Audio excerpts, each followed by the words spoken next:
75% டிஸ்கவுண்ட்ல பண்ணி கொடுக்குறோம் நாங்க. நல்ல குவாலிட்டி ட்ரீட்மெண்ட். அதே மாதிரி இந்தியாலே நான் தான் முதல் டென்டிஸ்ட் வீட்டுக்கு போய் ட்ரீட்மெண்ட் கொடுக்குற டாக்டர்.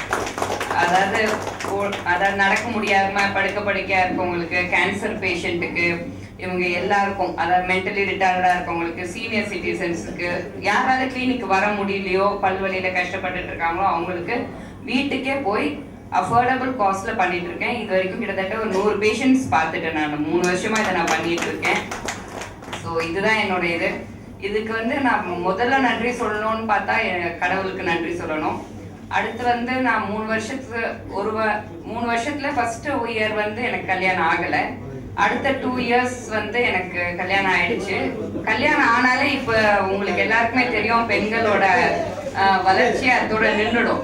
கல்யாணத்துக்கு அப்புறம் வீட்டு வேலையை கவனி, குழந்தை, அப்படி இப்படின்ட்டு எல்லாமே வந்துடும்.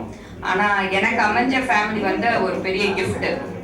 எங்க மாமனார், எங்க மாமியார், என்னோட sister in law, N husband முக்கியமா, அவங்க ஒரு பெரிய சப்போர்ட் எனக்கு. நீ எந்த சாதனை வேணாலும் பண்ணுமா, நான் அவங்க கூட இருக்கிறேன் அப்படின்னு சொல்லிட்டு இங்க வந்திருக்காங்க எனக்காக. அவங்க கொஞ்சம் எழுந்து நின்றாங்கன்னா எனக்காக கொஞ்சம். இவங்க இல்லைன்னா என்னால இதை எதுவுமே பண்ண முடியாது. ஏன்னா உங்க அப்பா அம்மா பண்றது பெரிய விஷயம் கிடையாது, அது பிளட் ரிலேஷன், அது கண்டிப்பா வந்துடும். பட் இவங்க இல்லைன்னா என்னால எதுவுமே சாதிக்க முடியாது.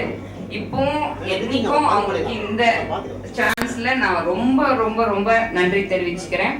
இங்க இருக்கவங்களுக்கும் யாருக்காவது இந்த மாதிரி சர்வீஸ் தேவைப்பட்டதுன்னா என் நம்பர் வாங்கிக்கோங்க.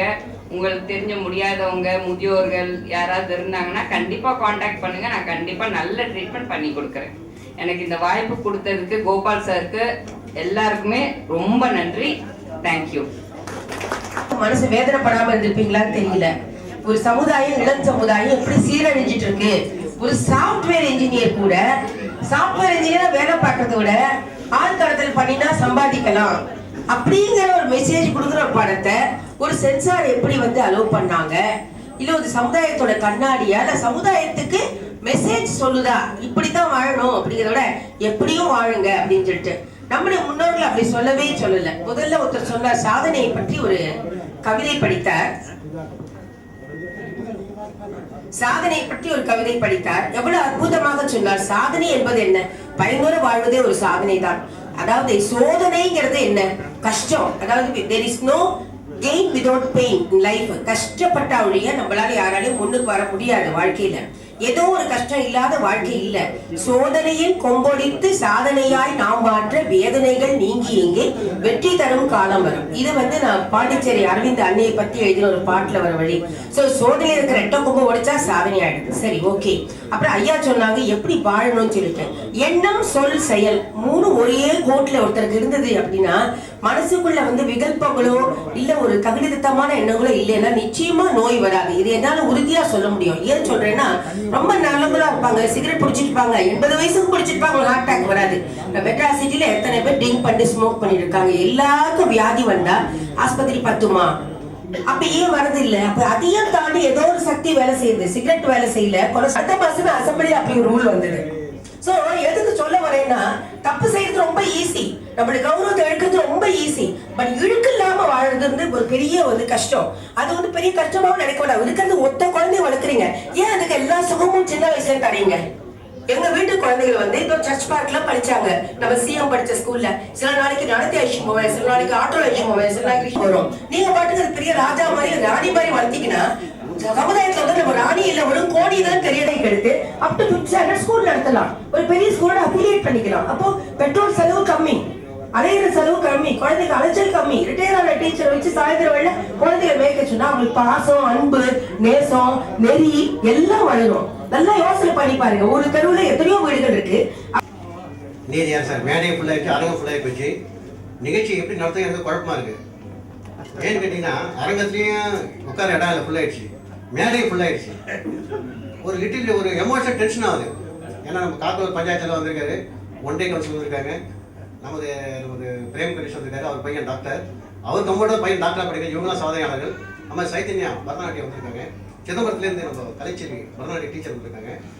இவங்கெல்லாம் எப்படா இந்த அரங்கத்தில் ஏசி ஓடுதாலே தெரியல, எப்படா வெளியே போன ஃபீலிங் உட்காந்துருக்காங்க. நிகழ்ச்சியை அதிலேயே கொண்டு போயிடலாம்.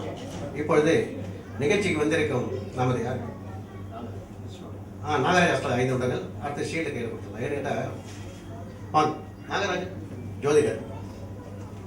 நமது ஐயா அவர்களுக்கு ஜோதிடர் ரொம்ப பிடிக்கும். சபையில் இருக்கும் நமது நீதியார் அவர்கள் நீதியாசம் மாணவர்கள்.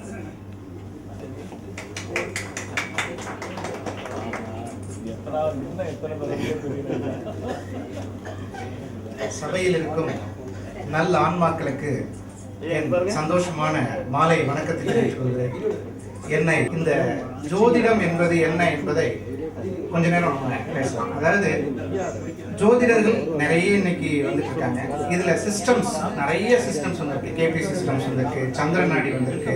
அந்த மாதிரி நிறைய சிஸ்டம்ஸ் இருந்தாலும் எல்லோரும் பின்பற்றக்கூடிய ஆதிசங்கரன் முதல்ல சொல்லி வச்சிருக்காரு, திருக்கணித முறையில வந்து நம்ம ஃபாலோ பண்ணலாம் அப்படிங்கிற மாதிரி சொல்லியிருக்காரு. அந்த திருக்கணிதம் இப்ப எல்லாருக்குமே நல்ல விதமா வந்துட்டு இருக்கு. அந்த திருக்கணிதத்திலும் சனி பயிற்சி இப்ப 2014 என்ன சொல்ல போகுது அப்படின்னு கேட்டீங்கன்னா, மேஜர் பிளானட்ஸ் சேஞ்ச். அதாவது சயின்ஸும் ஜோதிடமும் மருத்துவமும் ஆன்மீகம் இது எல்லாம் கம்பைன் பண்ணக்கூடிய ஒரு இதுன்னா ஜோதிடம் தான். மருத்துவம் ஜோதிடம் இது இரண்டுமே முதல்ல ஒரே ஆள் தான் பார்த்துட்டு இருந்தாங்க. வர வர வர வர அப்புறம் அப்படியே வந்து மெடிக்கல் அப்படிங்கிறது ஒரு தனியாக பிரிவாச்சு. அந்த மாதிரி பார்க்கும் பொழுது முதல்ல ஜோதிடம் என்பது ஆன்மீகத்திற்குள் அடக்கம். ஒரு ஜோதிடர் நான் நல்ல தெளிவாக படிச்சுட்டேங்க, எனக்கு என்ன கால்குலேஷனும் தெரியுங்க, நான் ஃபர்ஸ்ட் கிளாஸை கால்குலேஷன் பண்ணியிருக்கேங்க அப்படின்னா கூட கால்குலேஷன்ல ஜெயிக்க முடியாது. ஆனால் ஒரு நல்ல ஆன்மீகவாதியாக இருந்து அவன் சொல்லக்கூடிய சொல் சர்வசாதாரணமாக பழிச்சிடும். இப்போ நம்ம 2014 நோக்கி போய் கொண்டிருக்கோம். எல்லாம் சொன்னாங்க இந்த மயன் காலண்டரு இந்த டேட்டோட முடிஞ்சிருச்சு, இனி வந்து உலகம் அழிய போகிறது என்று சொன்னார்கள். அது வந்து மயன் காலண்டர் வந்து அந்த டேட் வரைக்கும் தான் அவங்களால போட முடிஞ்சது. ஆனால் இன்னும் உலகம் வாழும். ஏன்னா ஆன்மீகவாதிகள், நல் உள்ளங்கள், நல்ல ஆன்மாக்கள் இந்த நாட்டை கொஞ்சம் கொஞ்சமாக திசை திருப்பி நல்வழியில் கொண்டு போகும்போது இந்த உலகம் அழிவதற்கான வாய்ப்பு இல்லை.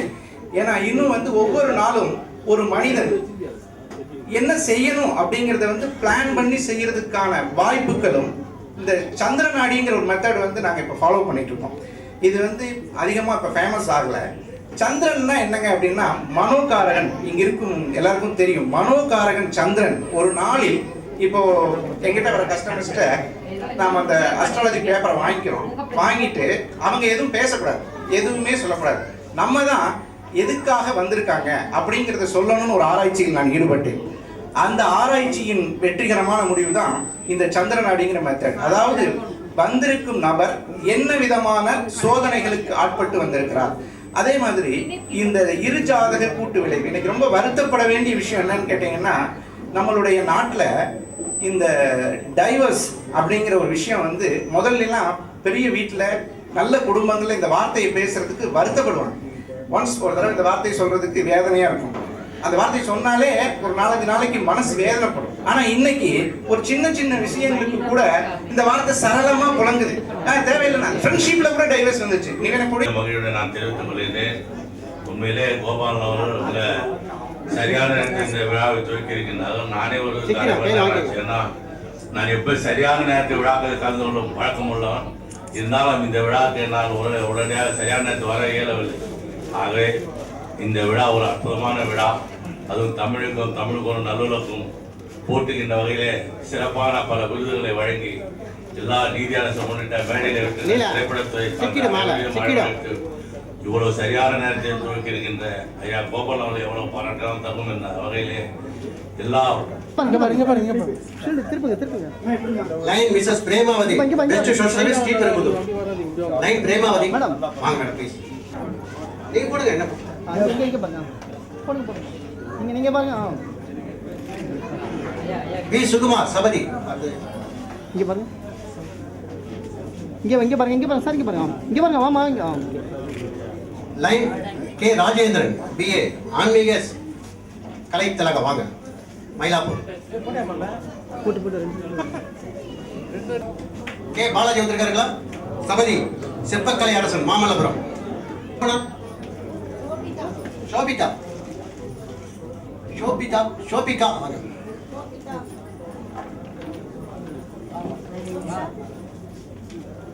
நீங்க இருங்க சார், நீங்களே மாலை இல்லை நீங்க போட்டதான். லைன் எம் தயாளன் அவர்கள் former president Lions club of Vandalur.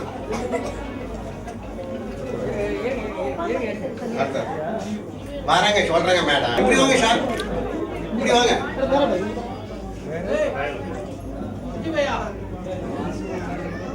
Sir இங்க பாருங்க, சார் இங்க பாருங்க, சார் இங்க பாருங்க.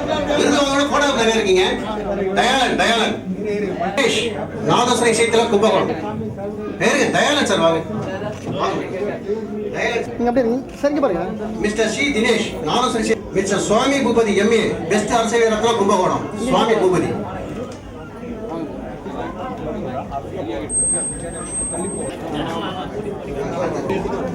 சமூக சேவை சங்கம் மிஸ்டர் ஆர் முருகேஷ். சார் கொஞ்சம் வெயிட் பண்ணுங்க. சார் முடிச்சு கோஆர்டினேட் பண்ணுங்க சார். ஆர் முருகேஷ்.